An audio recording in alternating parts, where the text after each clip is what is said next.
Final item of business today is the members' business debate on motion number 8894 in the name of Linda Fabiani on Marie Curie's 2014 Great Daffodil Appeal. This debate will be concluded without any questions being put, and I would be grateful if those members who wish to speak in the debate could press the request to speak buttons as soon as possible. I call on Linda Fabiani to open the debate. 7 minutes, please. Thank you very much, Presiding Officer, and I'm really delighted to have the honour to be holding this debate this year on behalf of Marie Curie. And it's nice to see how many people have actually supported this motion and how many people have remained in the chamber, because I know everyone's very busy. And can I say to my colleagues that anyone who doesn't have a daffodil, it will be later provided, and I'm sure we'll all wear them throughout the month of March. It's also fantastic to see so many people in the gallery tonight, all wearing their daffodils. And that's because March, of course, is the month where we are campaigning on behalf of Marie Curie and doing the annual Great Daffodil Appeal. And over £4 million is raised every year in Scotland by this appeal. So that's a lot of money, and it supports the Marie Curie charity in delivering services across the country. Interesting when you actually read the motion, the way that we have to word motions in this Parliament. It says things like, we believe that Marie Curie Cancer Care supports people with terminal illness by providing free care at home. We believe that the fundraising groups work hard. We don't just believe that, we know it, and everyone knows it, because the Marie Curie charity is one of the ones that I think absolutely everyone in the country knows about, but not only knows about, absolutely supports. And it is a truism that I think every one of us has at some point been affected by those we love suffering from cancer, for example, or another disease that brings life to an end, and is supported by Marie Curie in some form, whether it be research or whether it be that very vital care that is given. But underpinning the Marie Curie nurses and the staff and the researchers, the scientists and all the people that work there are the volunteers. And I think that's what we should be celebrating tonight, the volunteers that work so hard in all different ways for Marie Curie. And we have people here tonight, I looked at the list, I'm quite fascinated, from all over the place. From East Kilbride, of course. And that's a fairly new fundraising group, but already Anne Openshaw and her team of committee and all the volunteers have been working really, really hard and doing some fabulous fundraising. We also have... Well, Maureen Watt, it's a shame she's intervened in me, because I was actually going to say what fun some of these fundraising events are. And I know that my colleague Maureen Watt donned a funny hat at the weekend and did some fundraising locally in Aberdeen. Yes, Maureen Watt. Yes, it was good fun. Thank you, Presiding Officer, and thank you for taking the intervention. But does my colleague believe that volunteers face a really uphill struggle, because some places now charge for volunteers to go in and collect, for example, in shopping malls and in garden centres? And does she, like me, believe that that's just a nonsense and these organisations should look to their corporate social responsibility? Linda Fabiani. Oh. Well, I'll tell you, I'm really pleased that Maureen Watt has raised that, because I didn't know that, and I'm shocked, absolutely shocked to learn that. And I hope that we'll hear more from some of the volunteers tonight about where that's happening. And I would hope that one of the things that we could all do from this debate and then from tonight's event is, if that's happening in our areas, is to be I was going to say get the pen and paper out, but we're all a bit beyond that now. Get onto the keyboards and make sure that we're protesting in the strongest way about that, because that's outrageous, just absolutely ridiculous. I hope it's not happening in East Kilbride, but if it is, I'll certainly be getting on to that. I was talking about where other people have come from to come here today. In Stranraer, so right across the country, there's volunteers that are here. And from Glasgow to the biggest conurbation in our land, to Geary, which is an area up in the North East. I know there's people here from Geary, and I'm very grateful to my colleague Mark MacDonald for telling me that it is Geary and not Garioch, which is... Oh, I can see... which is what I was going to say, Geary. So, welcome one and all. Looking at the work that Marie Curie does, it's a big organisation, very professional organisation. It employs around 740 people in Scotland. And in 2013, there was more than 3,000 people in Scotland gave their time to help Marie Curie collect for the Great Daffodil Appeal last year. In all our areas, they work in most local authority areas, vast majority of them, and in all our areas there is work being carried out by these volunteers and by the professionals that provide the very great service that they do. There's absolutely no time for me to go into all the work that they do, but I think a very important one is the helping people in their last hours to die at home, if that's what they want. I remember a few years ago, there was that campaign that Marie Curie led, probably more years ago than I care to remember. And we're at the forefront of palliative care in people's own homes. And I think that is so important. It's about what people need. And we tend to think very often of that for the elderly. But one of the services that Marie Curie are now doing, which I learned about just recently, is supporting young adults to make the transition from children's hospice services to adult nursing care at home. And that is extremely important as well, because these things affect everyone, all ages, and people from all different walks of life. That's why the Marie Curie service is so important, because it's inclusive to everyone. It affects absolutely every one of us. And can I just say, in the last few seconds that I have, that I want to thank every single one of the volunteers for Marie Curie, no matter what they do. And thank you very much for all that you do, and thank you for being here. Thank you. We now turn to the open debate. Speeches of 4 minutes, please. And I call Malcolm Chisholm to be followed by Stuart Maxwell. Presiding Officer, it's a great pleasure to follow Linda Fabiani, and I'd like to congratulate her for introducing the debate. But even more important, thank all the Marie Curie volunteers and staff who have come to the Parliament tonight, and indeed everyone across Scotland. I'm told there are 740 staff, 400 nurses supporting over 4,000 patients, and 4,000 volunteers. And I'm pleased that Linda Fabiani's motion puts a special emphasis on volunteers, because without them the work of Marie Curie would not be possible. I'm told there are 67 community fundraising groups and also, of course, shops. I think 6 of them in Edinburgh and 1 at Golden Acre in my constituency. I think so the main purpose of the debate this evening is to record our appreciation of the work of all those people and to say thank you to them. I have to express apologies that I won't be.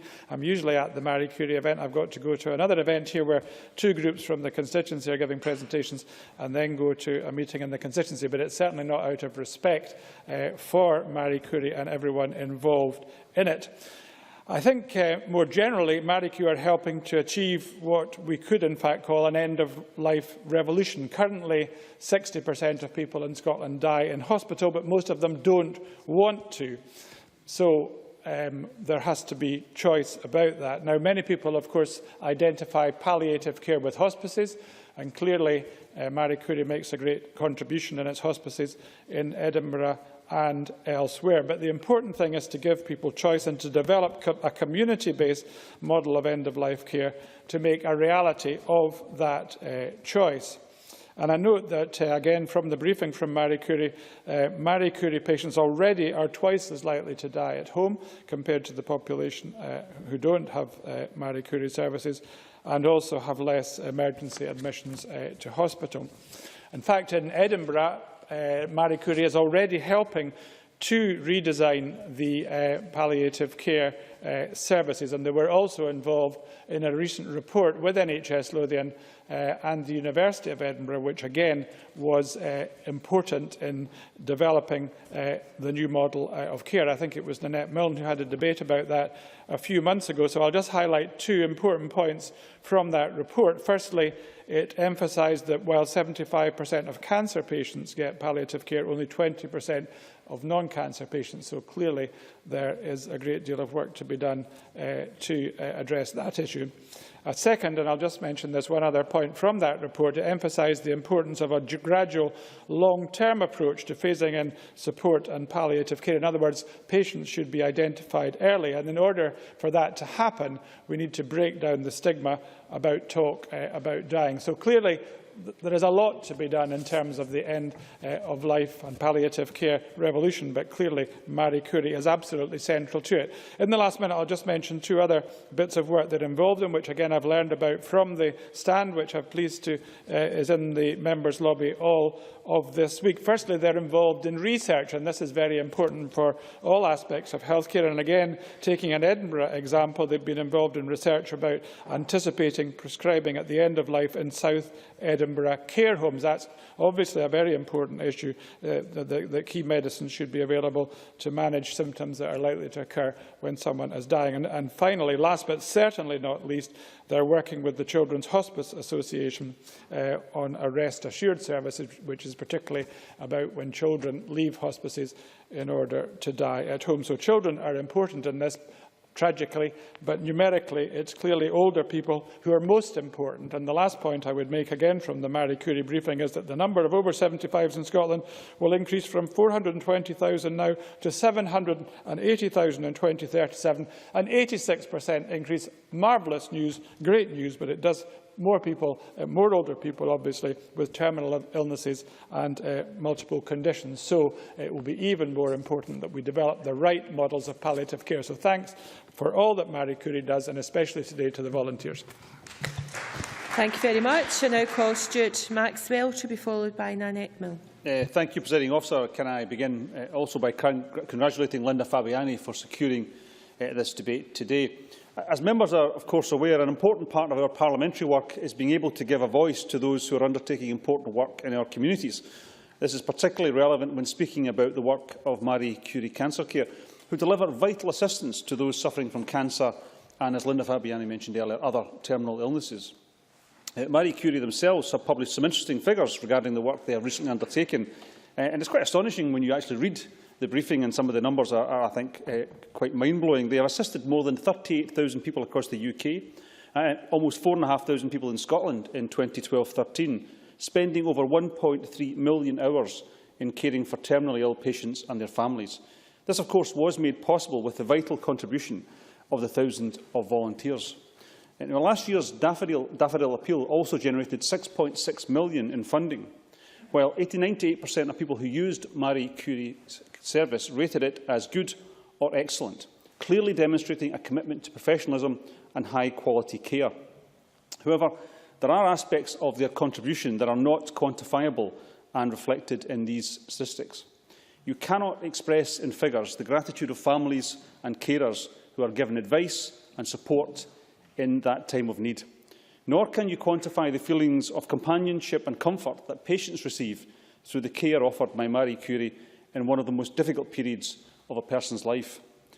Marie Curie's services are always free to patients and their families, but this requires fundraising of some £10,000 per hour every single day to continue to provide the same level of service.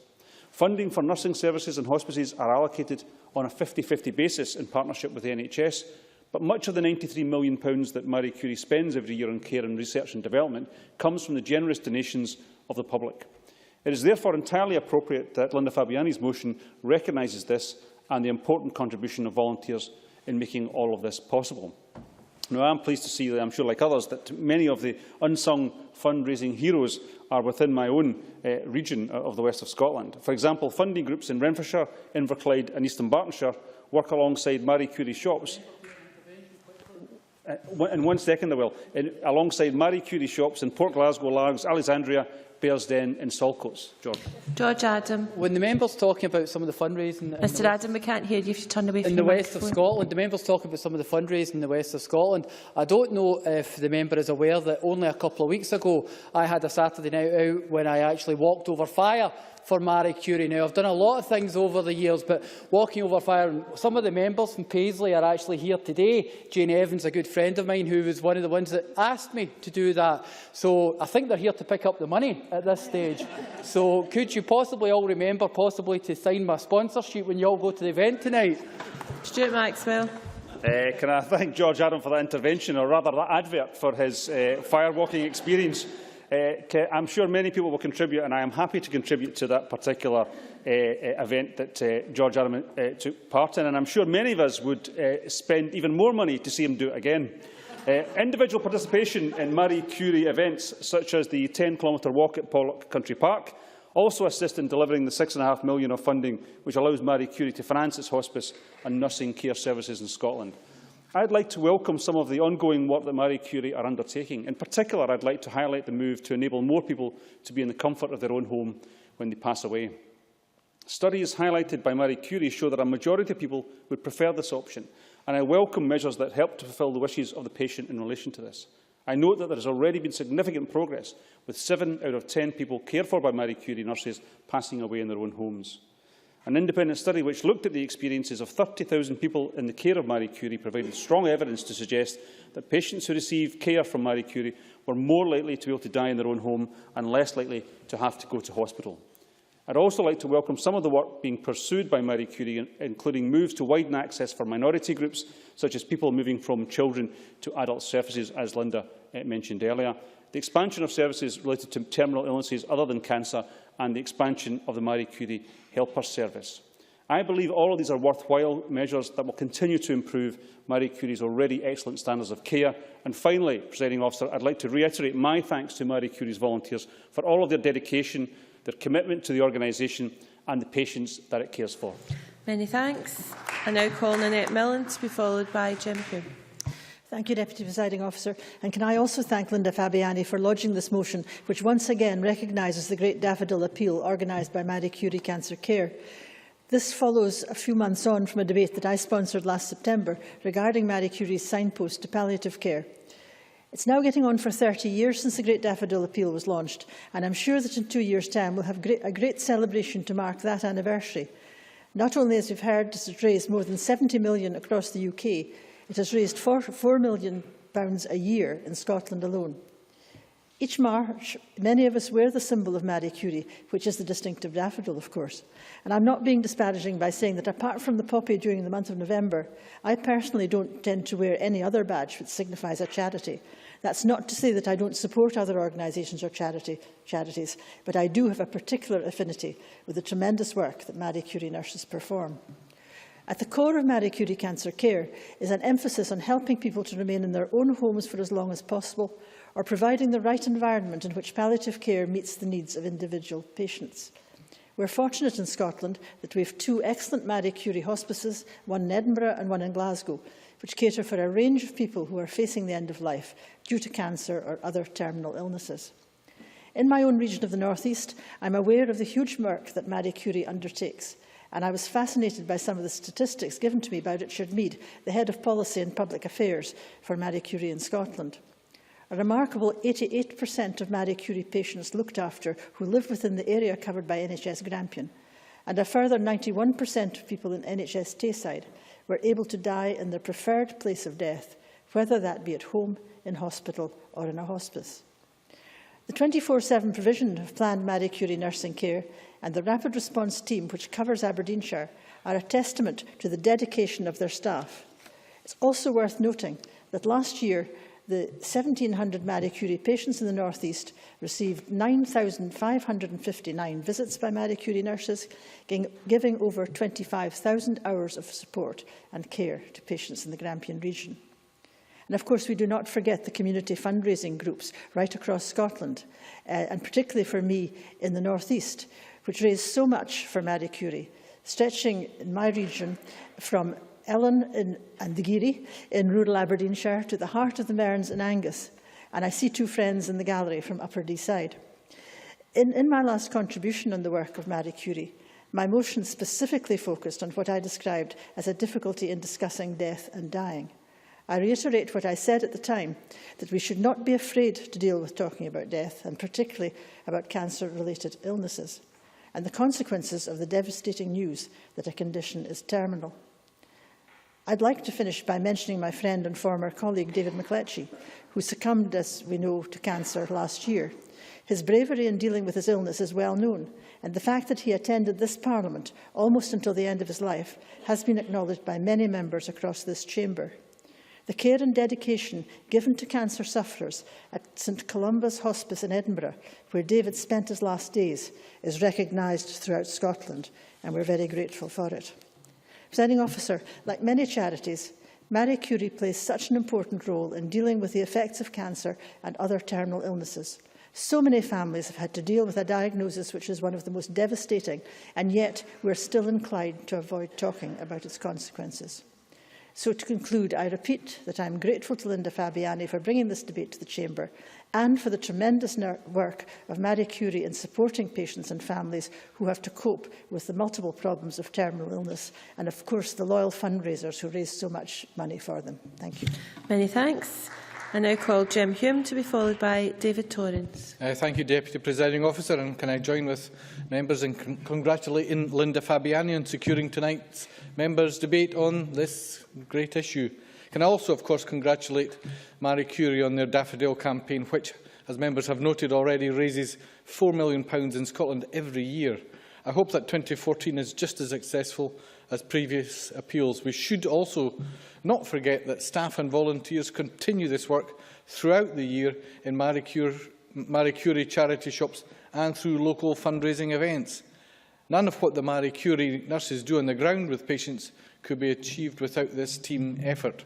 Marie Curie nurses are the very definition of care.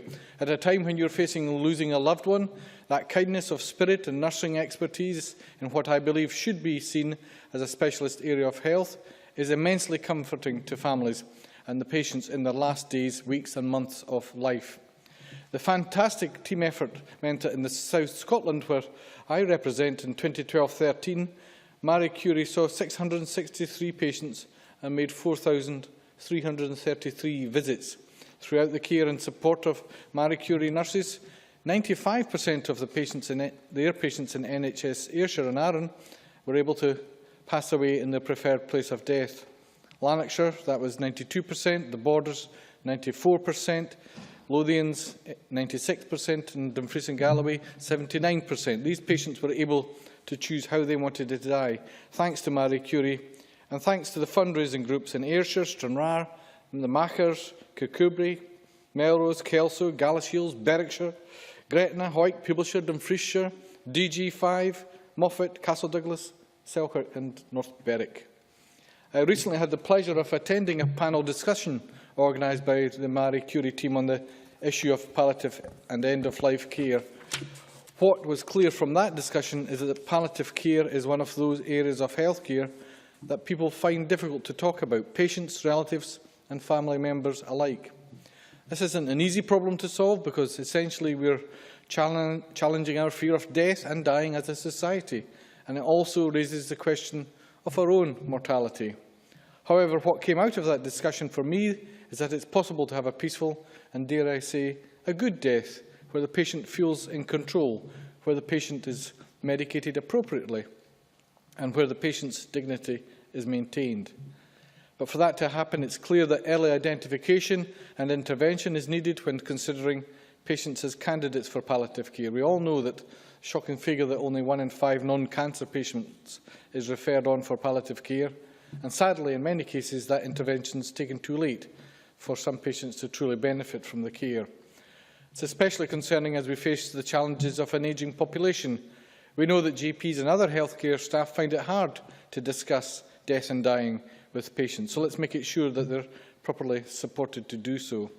Deputy Presiding Officer, with the integration of health and social care, we have an opportunity to tackle the issue of patient choice and improving patient access to palliative care head-on, and indeed much was said last week in the Public Bodies debate about engaging with the third sector, which I fully support, In that context, I wonder now if we have a chance to tie that in with further progress on the Scottish Government's Living Well, Dying Well Action Plan and the subsequent 2012 update report, both of which underline the key issues for continued focus in addressing the issue of palliative and end-of-life care. And I look forward to perhaps the Minister addressing that. I wish good luck to the Marie Curie and their daffodil appeal. I hope they break all records in raising funds this year and give a personal thank for the vital work that I know that they do. Many thanks. I now call Dave Torrance to be followed by Patricia Ferguson. Thank you, Presiding Officer.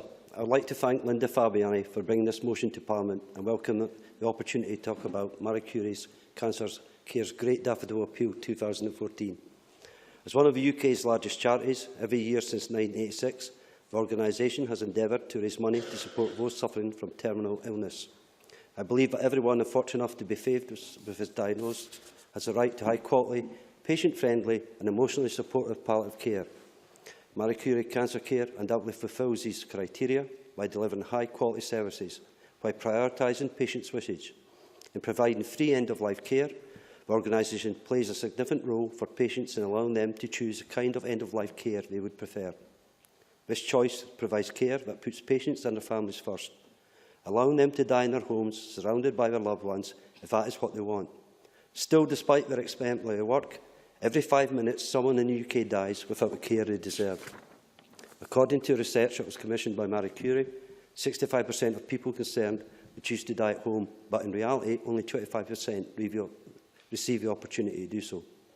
Additionally, providing more palliative care at home will ease the burden on the healthcare system. Statistically, data from 2013 estimates that if the community services are put into place for 30,000 more patients, potential saving to NHS would be as high as 34 million. The Great Daffodil Appeal is such a great importance because it not only raises money to provide nursing for those affected by terminal illness, but also helps to develop strategies to successfully tackle the challenges of facing an ageing society. As with most areas in Scotland, my constituency in Kirkcaldy is confronted with finding solutions for sustaining an effective healthcare system for an increasing number of citizens aged over 75. At the moment, Marie Curie Cancer Care is in partnership with NHS Fife, delivering suitable service for around 3,000 people requiring palliative care. However, a majority of them still die in hospital, which shows the potential for further increasing home nursing in the future. Cognizant of these statistics, Marie Curie Cancer Care and NHS Scotland, with the help of Michael Matheson, Minister for Public Health, recently launched a new initiative in Kirkcaldy. The so-called Helper Programme is due to begin in Fife on April 1st. The aim of this programme is to further improve palliative services by training volunteers who will provide companionship and emotional support for at least 3 hours each week to at least 240 patients a year. After a pilot trial in Fife, the initiative will be expanded to the rest of the country, thus strengthening the partnership between the voluntary community sector and NHS. Volunteers are also integral to the success of the Great Daffodil Appeal. Their efforts in raising awareness of the importance of palliative care and helping to foster support for terminally ill, as well as the organisation itself, by encouraging people to wear a daffodil pin, are paramount in collecting the 4 million raised every year in Scotland. Last year, I was fortunate enough to be able to join the volunteers at Marie Curie Cancer Stand in the Mercat Shopping Centre in Kirkcaldy. I was both heartened and pleased by the generosity of shoppers. At the end of the day, collecting tins were filled with donations, and I will be helping again with this year's appeal. I wish Marie Curie Cancer Care and all volunteers who are involved across Scotland the best of luck in the Great Daffodil Appeal 2014. Their efforts are truly deserved our full gratitude and support. And, Presiding Officer, I would like to offer my family's gratitude to Marie Curie's staff and volunteers, because in such a short space of time, for the second time, we will be calling on their services. Thank you very much. I now call Patricia Ferguson to be followed by Jamie McGregor. Thank you, Presiding Officer. And can I begin by congratulating Linda Fabiani in the traditional way on securing this important debate to celebrate the Great Daffodil Appeal 2014. I have the privilege to represent the constituency where the Glasgow Marie Curie Hospice is located. And it's fair to say that the Marie Curie Hospice at Stobhill Hill is an important part of the communities of North Glasgow and very highly regarded throughout Glasgow and beyond. Most of us will know someone who has benefited from the services Marie Curie has to offer, either in their own home or in one of its hospices. And many of us think of cancer when we think of Marie Curie. But of course, the organisation provides care and support to people suffering from terminal illness, no matter what it might be. And figures supplied to us by Marie Curie suggest that as many as 8 out of 10 non-cancer patients with a terminal illness are not accessing palliative care, and that many who do manage to get palliative care only do so in the latter stages of their illness. And I can only agree with Marie Curie when they say we need to do more to end the inequality of access. And as Malcolm Chisholm said earlier, with Scotland's ageing population, the number of people who are going to be living longer with terminal conditions is bound to rise. And Marie Curie is right to suggest that we must keep under review the framework that is in place to support that care. Now, I've had the opportunity to meet with the staff and some patients of my local hospice and to speak to some of the people who are living at home with their illness but who visit the hospice for group discussion, for exercise and for complementary therapies. And I must also say that personally I very much look forward to the home baking that's always on offer when I go to visit. And I'm sure anyone who knows the Glasgow Hospice will know that that's true. Programmes of care are drawn up for patients after discussion between them and a specialist nurse or doctor and are individual to the patient. And to me, it's that individualisation that makes the kind of care that Marie Curie offers so important. Speak to someone who uses Marie Curie and the overwhelming feeling they will describe is one of care and support. But it also seems to me to give the patient confidence to continue to live a good life because they know Marie Curie is there for them and their families when it is needed. For a family member, the diagnosis of a terminal condition is always hard, and many struggle to come to terms with it.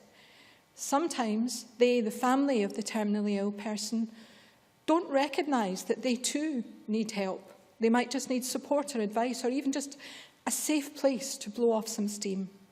Well, Marie Curie is there for them too.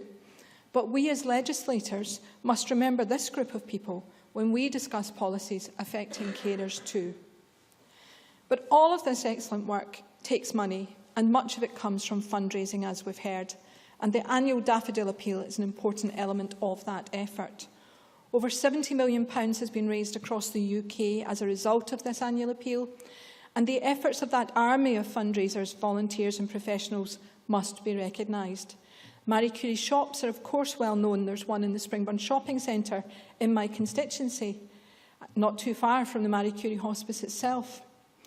But I want to talk about volunteers in an individual way too, because one of my constituents, Bobby Hetherington, has just retired in the last few months as a volunteer fundraiser.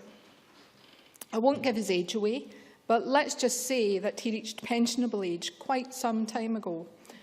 And for over 25 years, he organised annual dances, sold raffle tickets, and did everything he could to support his local Marie Curie hospice, raising tens of thousands of pounds in the process.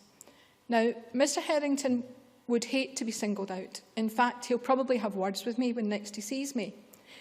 But I do so because he happens to be the voluntary fundraiser I know best. And he is typical of so many others who work quietly away in their own communities to make sure that support and care are there when we need it. We owe them, all of them, and the staff of Marie Curie, a real debt of gratitude. Many thanks. And finally, Jamie McGregor. Thank you, Deputy Presiding Officer, for allowing me to make a last-minute contribution, albeit a short one. I wish to congratulate Linda Fabiani. I declare an interest as a patron of Marie Curie, which I consider a really great honour. And some members may remember the recipe book of MSP's recipes, which I compiled and published a few years ago, which raised some 17,000 for Marie Curie, and hopefully did not give too many people indigestion. There were some priceless cartoons in that book from Brian Adcock, which are still timeless in their quality, and perhaps we should do a rerun of the book to try and raise some more money. Marie Curie and her husband were both incredibly brave people, pioneers in the world of radiation, and they literally gave their lives to make sure that future generations could benefit from their efforts in X-rays. And they must have known they were killing themselves, but their desire to bring relief and to invent cures kept the Marie Curie flame burning, and that flame now is represented by the daffodil emblem, and it has never been extinguished. And we must all be grateful to Marie Curie and her husband, and now to the wonderful nurses and other volunteers who still maintain this really fabulous charity which does nothing but inspire good in people. Thank you. Many thanks. I now invite Michael Matheson to respond to the debate. Minister, in around 7 minutes, please. Thank you, Presiding Officer. Can I, like others, offer my congratulations to Linda Fabiani in securing time for this important debate in recognising the important work that Marie Curie undertake across our communities in Scotland. And in particular, I think from a number of the shared experiences that members have offered in the course of this debate, they've illustrated very well the way in which Marie Curie very effectively worked with individuals and families at what is very often the final stages of an individual's life, and they do so in a way which is very much focused on being person-centred and providing them with safe and effective care at that difficult time in their life. And I want to take this opportunity on behalf of the Scottish Government to offer my thanks to all of the staff and to the volunteers who undertake a tremendous amount of work over the course of the year in providing such excellent care. I also recognise that for Marie Curie, as is the case with many other voluntary organisations, events just like the Daffodil Appeal are key to them in helping to obtain the funding that's necessary in order to provide the care that's necessary to families across the country at this at the difficult time that they may be going through. And I recognise the invaluable role that some 4,000 volunteers play within Marie Curie each year in helping the charity to be able to realise its ambition in providing first-class care and support to individuals and to families. Presiding Officer, our aim as a government is that by 2020 we want everyone to be able to live longer, healthier lives at home and in a homely setting. Marie Curie Cancer Care, working closely with our NHS here in Scotland and with other voluntary organisations, have a fundamental role to help us in realising this aim. The key to achieving this particular aim is to work effectively, to work in partnership with individuals and to work with them on what they feel best suits their needs, rather than telling them what to do.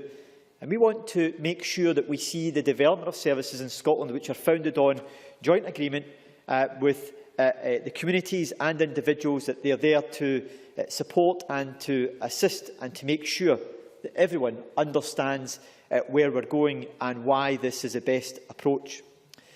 The need for a clear vision on the future of palliative care and end-of-life care in Scotland is widely shared by the Scottish Government, by the NHS and by other colleagues across a range of organisations, including third sector organisations. The National Action Plan, Living and Dying Well, that some members have made reference to, has proven to be very successful in raising awareness of the need for high-quality palliative and end-of-life care, bringing together a range of different stakeholders and groups to agree on the requirements for change.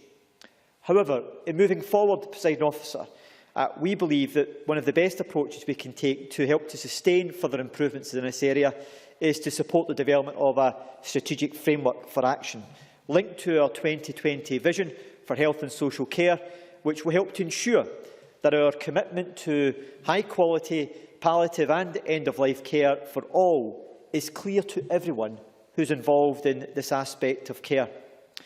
There's now general agreement that the development of this particular strategic framework for action will provide that clear and strong message that's required to support future focus in this area.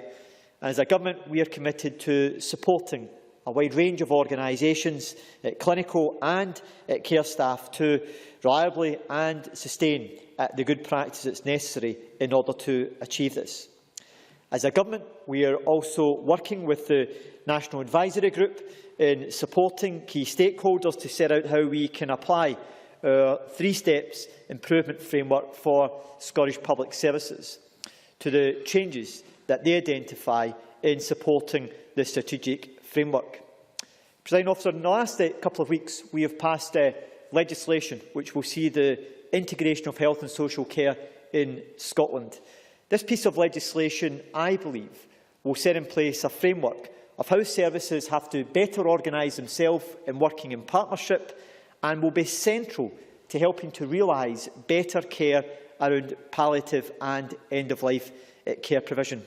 And it's this close working between our acute sector, between our community sector, between social work and our third sector organisations that will help to make sure that we get that balance right, particularly at key points such as in the provision of palliative and end-of-life care.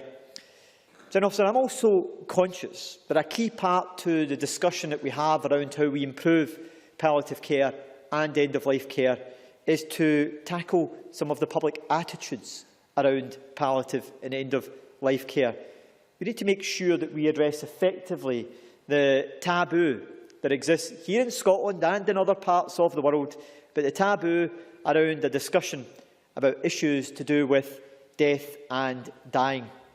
As a government, we have been very supportive of the excellent work that's been taken forward through the Scottish Partnership for Palliative Care on good life, good grief, good death, and its vision of a Scottish society in which people are able to talk about death and deal with issues related to it in a constructive way.